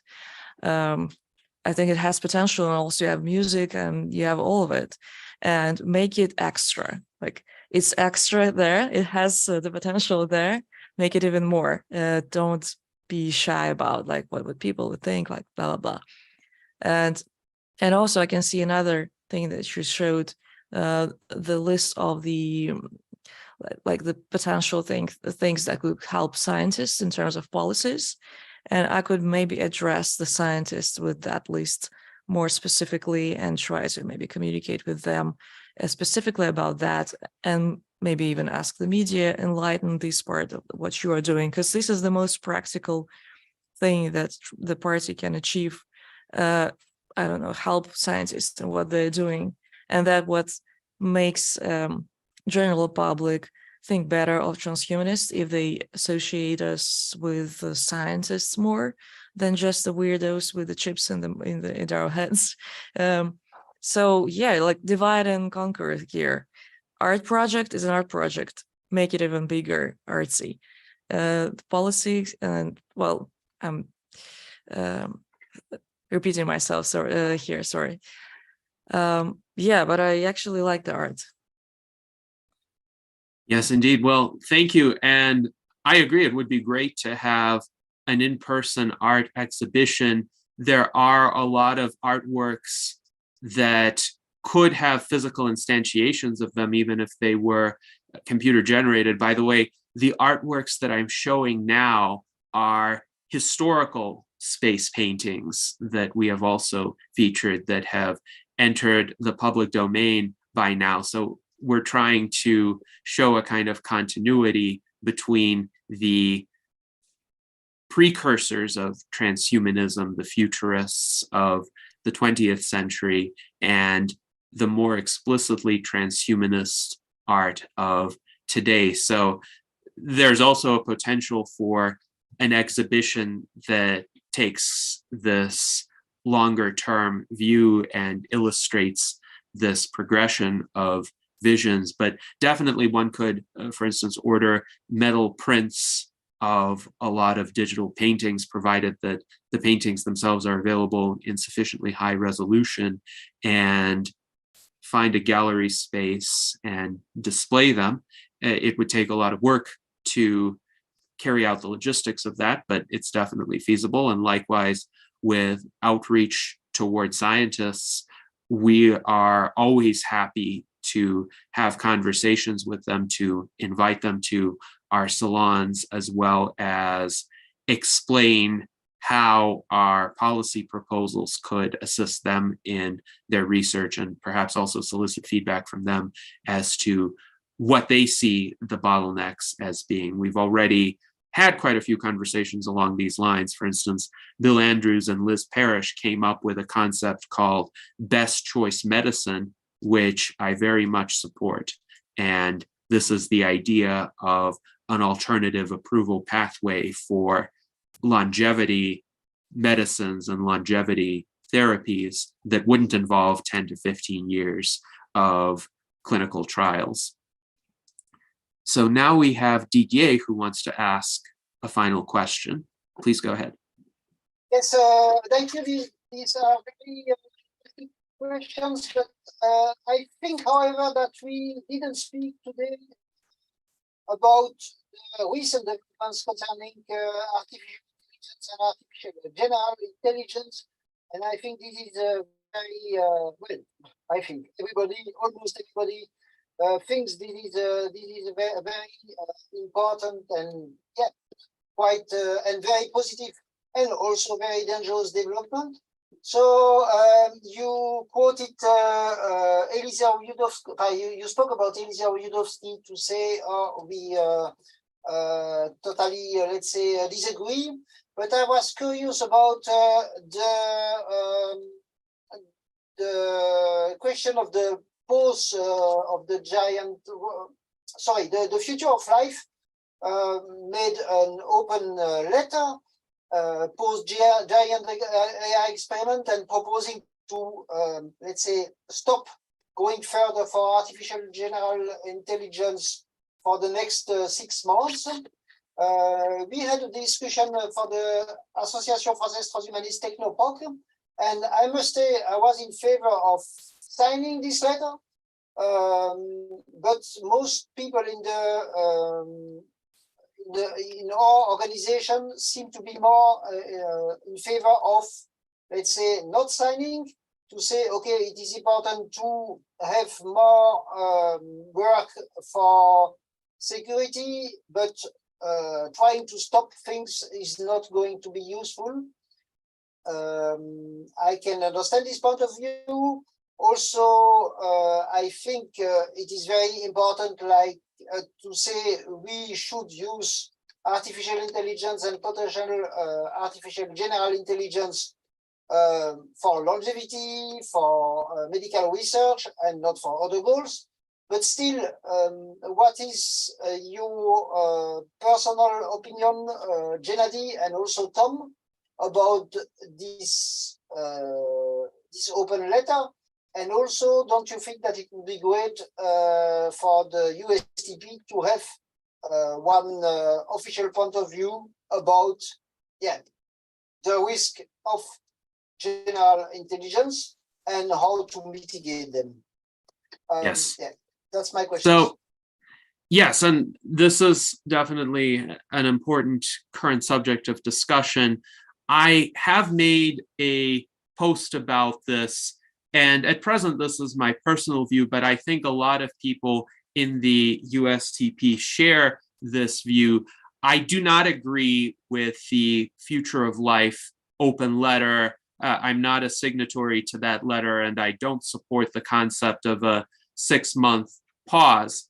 My comment was that we need an acceleration of AI progress to help us overcome the current era of greatest ever existential risk, which was created by the combination of COVID and nuclear brinkmanship, because no time in history or in the future was or could be riskier than the status quo. And bad contemporary human institutions, not AI, are responsible for that. So the problem isn't with regard to some hypothetical future existential risk posed by AI.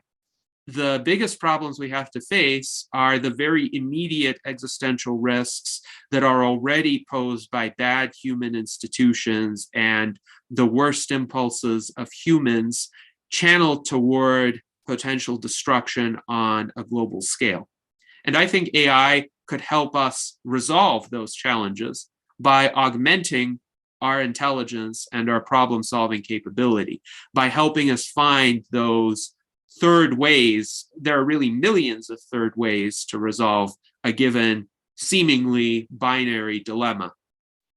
And unless we have these tools at our disposal to give us possible additional options, we may be stuck in certain dynamics that lead us inexorably toward, if not human extinction, then at least mass destruction on a horrific scale. So having the 6-month moratorium does not make sense for a variety of reasons. First, there's no possible way in any technological area to say we first need to develop this before we can venture into developing that. Historically, all technological advances have occurred in parallel. And likewise, if one considers advances in AI capabilities and advances in AI security, which we do need more of, those should occur in parallel as well. And we cannot just say, well, we have to wait to pursue AI capabilities unless we can really be completely certain about AI security, because I think we would all agree it would be incorrect to say that in another area, longevity. A lot of the critics of longevity would say, well, we need to focus on the problems that really shorten people's lives today, like lack of access to sanitary drinking water in certain parts of the world. And they will say, well, some people in Africa are still dying at the age of 40 because they don't have access to good drinking water. So why are we pursuing the extension of maximum lifespan? And the answer, the logical answer should always be, we can do both. We can do all of these things simultaneously. And advances in one area of technology can have beneficial spillover effects into other areas of technology. You could discover certain insights that you can apply in a different area. Perhaps by developing certain AI capabilities, you can figure out better security arrangements that make more sense and are less likely to have unintended consequences, but you won't know what those are unless you actually have some experience with a more advanced AI system. And furthermore, I am not of the view that the large language models like ChatGPT or even GPT-4 are anywhere close to artificial general intelligence right now. Yes, they have some impressive capabilities. They can be of tremendous assistance to people in various areas of their work. Some people might say, well, there could be some economic disruption, certain jobs may be made obsolete. But on the other hand, other jobs, like the job of a prompt engineer, for instance, will become much more demanded, and there will be new skill sets that people will be able to develop and train themselves in order to use these systems. But ultimately, these systems still need guidance from humans, and it's a collaborative relationship between humans and AI that will emerge. It won't be a situation where a large language model all of a sudden is going to acquire the capabilities of AGI and take over the world. How would it do that? It's a chatbot. So even if it convinced someone to put it into an android body, that would be one android body among 8 billion humans. I think the people who posit some sort of imminent existential risk from artificial intelligence conflate intelligence with power. And the fact is, throughout much of human history, intelligent people have not had power. And some of the most brilliant people in human history have had severe physical limitations. For instance, Stephen Hawking, one of the most brilliant scientists in human history, had to depend on a motorized wheelchair and computer assistance so that he could speak and communicate with the outside world by twitching his lip. And if he didn't have that aid and a lot of people taking care of him, his intelligence would not have been able to preserve him. So I view AI, especially today, as more akin to a Stephen Hawking than some sort of would-be oppressive overlord. I just don't see how Stephen Hawking could have taken over the world. And I don't see how these AI systems could take over the world, but they could be helpful. So Tom, I know you have extensive thoughts on this. Well, yeah, I'm against the pause primarily because it'll just pause the good actors. Nefarious developers will continue to work on an AI, a nefarious AI, for instance, and so it just would pause the people who want ethics, but the nation states or negative developers will continue their work. But there's a part of me that also is for the pause, because by allowing AI, I believe a sentient AI is a safer AI. It will be able to override any negative or nefarious algorithms that are placed into it by humans. And we're seeing a lot of that now. We're seeing a lot of using AI for weaponry and this type of thing. I think, and we're seeing, we can make first principle arguments that the smarter it gets, the kinder it becomes, because cooperation is far more efficient than competition. And so part of me thinks that, if we do put a pause on it, it'll allow it to work on itself unfettered and advance itself unfettered by humans. But again, there's going to be the nefarious quadrant of the population that will continue to work. So I'm against it for both of those reasons, actually. To pause it would only allow nefarious developers to continue their work, and would and it would help it would stall it from becoming more sentient. And now we don't know. We don't even know if we can prove that it has achieved consciousness or sentience, because there's no way to understand whether it's really has some sort of sentience or it's just pretending to, and there's many humans that I know that I don't know if they're really sentient. They seem to be running a program. And so the whole concept of consciousness and how to define it, and sentience and sapience, these are very difficult terms to define. And so, yeah, I'm against the pause because it's would allow nefarious developers to continue their work in tainting what we see AI is emerging as a sentience and a compassionate and an empathetic system. If I may add 2 sentences, maybe one question. I wonder if Nick Bostrom signed or not the letter. That's just a question. And then I globally understand your points of view. I globally I would say almost agree, except for one point, Gennady, when you said, I think that we cannot progress in one direction without progressing in another direction, if I understood correctly. I really think that we could and should decide to invest and to work more on the, let's say, security aspects, and also in all resilience aspects of AGI, and that you can accelerate one without accelerate or more than you accelerate other things.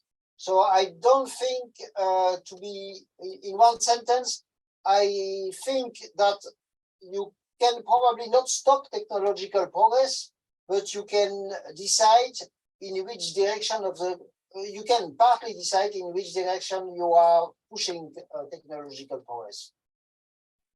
That's interesting. Yeah. Yes. Now, I did look at the signatories of the Future of Life Institute open letter. I did not find Nick Bostrom there. The signatories seem to be in alphabetical order of first name, though not even consistently. And I searched for his name. I could not find it. So I do not know what his views are on that open letter. That's interesting, because I read his paper on openness, in which he, I think, but predicted that something like this might happen when we start getting really close. I remember that.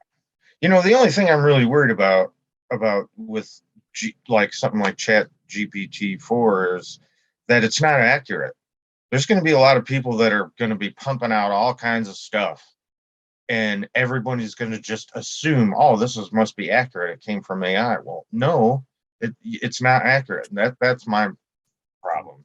That's why we need humans involved. That's Yeah. why this isn't going to replace us, because we still have important skills and insights to offer. And really, it would take someone who's knowledgeable about a particular field to read an output from an AI like ChatGPT and really be able to discern, is this accurate, or is this perhaps made up or erroneous or overly simplistic in some ways. So this set of models is not going to make humans obsolete.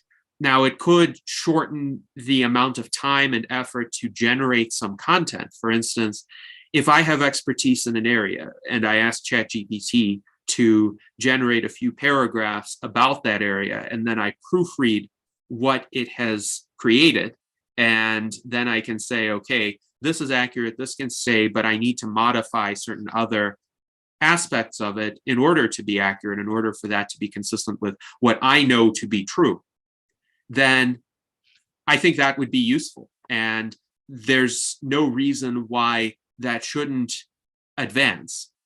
So in terms of Didier's comment on acceleration of certain technological areas as contrasted with others, certainly that's a possibility. And I think that's a decision that we can make as individuals and as organizations in terms of what we focus on, what we think still needs to be done.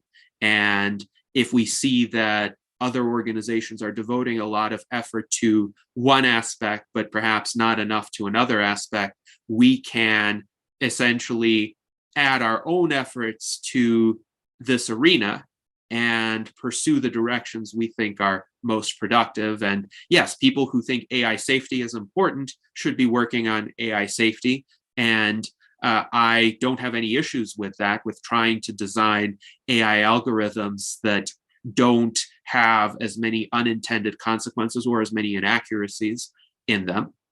But this can be done in parallel with the development of these algorithms, because sometimes having superior capability is what fixes those problems. So I'll give you an example. ChatGPT actually cannot pretend that it is human.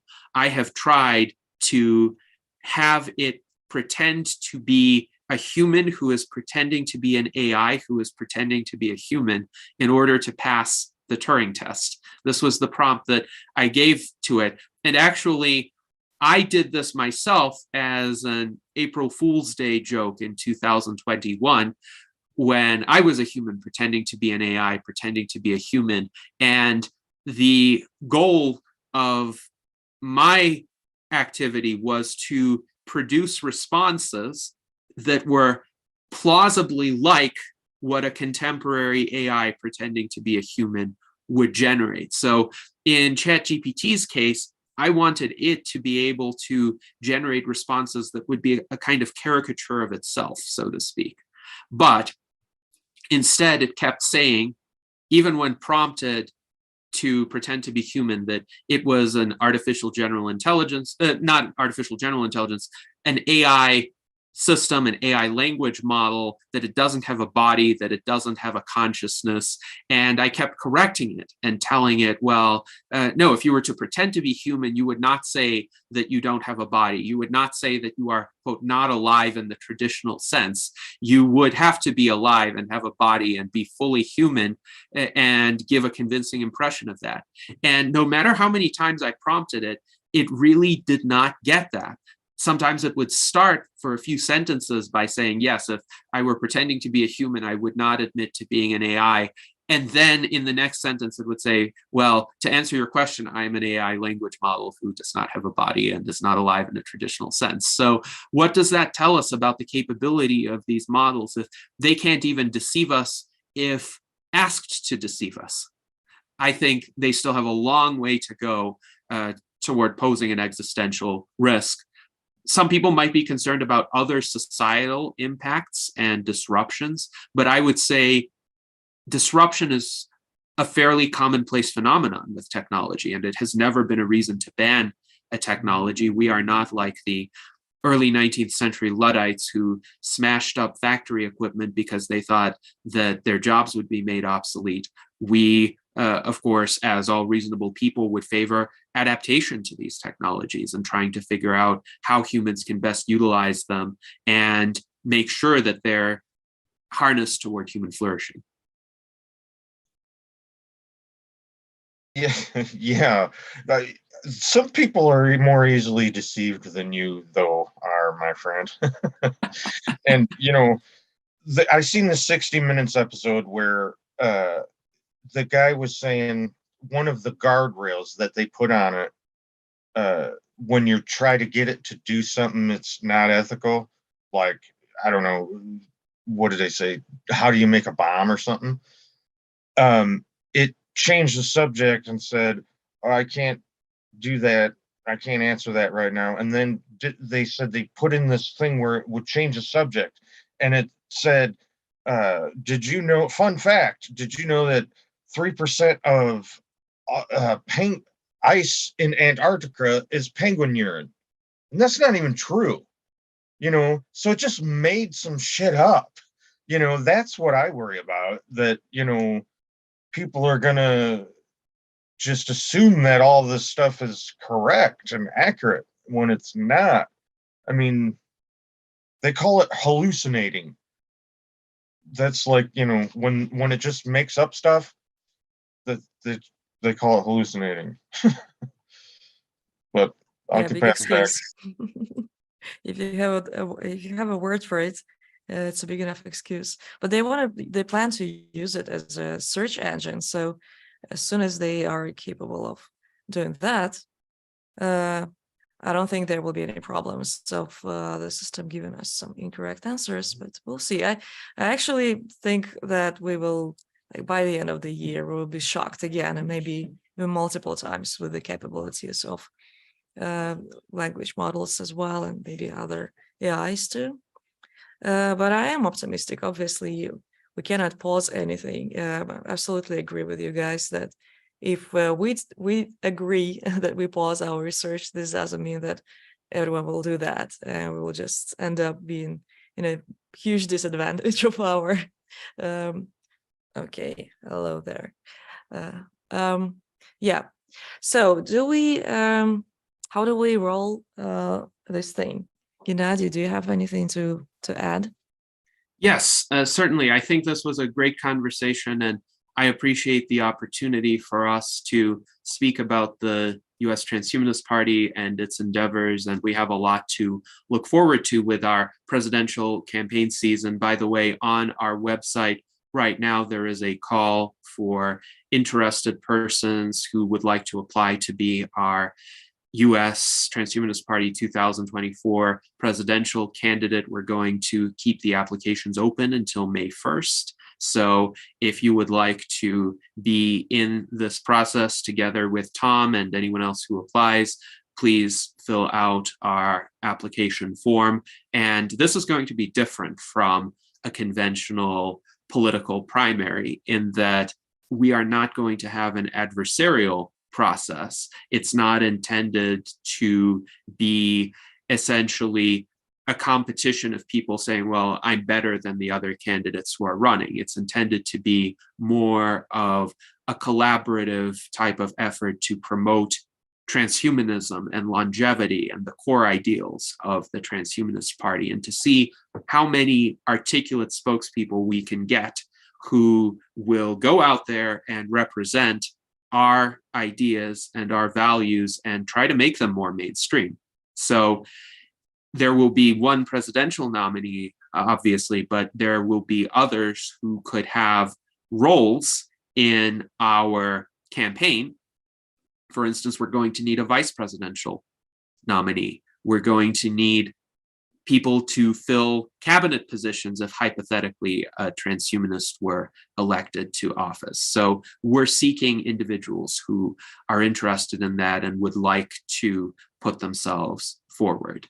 And then one other aspect that I would like to mention, because there have been some questions about this in the chat, in my YouTube instance of the stream, one individual asks, when will science resurrect people biologically? And it's an interesting area of conversation, because clearly there is an aspect of the transhumanist movement which is cryonics, where the whole idea is people who meet the legal definition of death today may not meet the legal definition of death going forward, because the contemporary legal definition of death is dependent on the state of medical science. So if medical science can't reverse the damage to an organism to the extent that would keep that organism alive, then the person is declared legally dead. But the practice of cryonics tries to place that person's body essentially into stasis until such a time that medicine advances enough to be able to reverse any damage from the cryopreservation procedure, and then reverse the damage that would be fatal to the individual in our time. So there are a lot of course, hypotheses about when revival from cryopreservation would be possible for humans. What we know is that some very simple organisms, for instance, the C. elegans nematode, have been revived successfully from cryopreservation. Natasha Vita-Moore and Daniel Barranco did this experiment in 2014, where they were able to revive a cryopreserved C. elegans and show that it retained certain aspects of its memory. There have been organs that have been revived from cryopreservation, like rabbit kidneys. Those rabbit kidneys maintain functionality for a certain period of time. And we had a salon with Greg Fahey discussing this. But of course, to revive an entire complex mammal organism from cryopreservation will take many more decades of advancement. There is some work that is being done on improved cryopreservation techniques. One of them is called persiflation, which is being worked on by Tanya Jones, who is receiving support from Aubrey de Grey's Longevity Escape Velocity Foundation. So there are efforts in this direction. And of course, there is a great tradition in proto-transhumanist thinking in discussing this at least as a possibility. So Nikolai Fyodorov, the great Russian cosmist philosopher who wrote in the 19th century, he died in 1903, talked about this idea of the great task, where ultimately the goal of people who wish to achieve a world of indefinite longevity would also be to resurrect everyone who ever existed. Now, that's again a more remote kind of aspiration than even reviving someone from cryopreservation, but it's certainly worth discussing at least how possible might it be and what would that entail.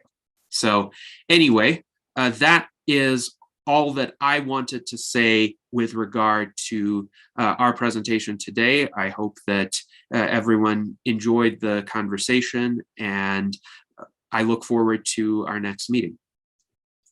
And also happy birthday to Didier, as it just turned out. Didier, this is your birthday. Thank you. Just for information, so can you hear me? I don't know if it is working. Yes. Okay. The next similar meeting will be about the Association Française Transhumaniste Technoproc. So Marc Roux will be the main speaker, and of course we hope to see you all. And I think it will be beginning 1 hour later than this meeting, but we have to check it. There will be an invitation and so on. Okay. So Leonid and Anastasia, you can stop the recording. Yeah, it was nice having you all here. Thank you. Yeah, thank you. And that I cannot do it.